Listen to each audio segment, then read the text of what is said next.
दिल करता है तुम पर ऐसा पासवर्ड लगा दूं, कोई तुम्हें देखे भी तो ओटीपी मेरे पास आ जाए। हाँ, हे भगवान, अगर मैं फेल हो जाऊं तो मेरे दोस्तों को भी फेल करा देना, ताकि मैं साथ में दोबारा एग्जाम दे सकूं।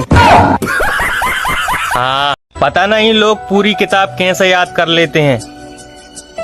मुझे तो ओटीपी भी देखने के लिए 4 बार पढ़ना पड़ता है। हाँ, यदि आप टेंशन में हैं और दारू पीने के बाद भी आपका टेंशन दूर नहीं हो रहा, तो समझ जाइए आप पैक छोटे बना रहे हैं। थोड़े बड़े बनाओ यार। हाँ, इंस्टाग्राम पर लड़कियों के नाम सोनिया, प्रिया, पूजा, और घर पर छुटको, मुटको, बिल्लो, टुल्लो, काली, संतो।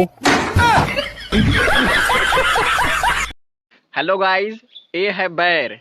आप लोगों ने कभी तो खाया नहीं होगा। देखिए हम खा रहे हैं। हम लोग खा रहे हैं। और वीडियो को लाइक, कमेंट, शेयर जरूर करिए।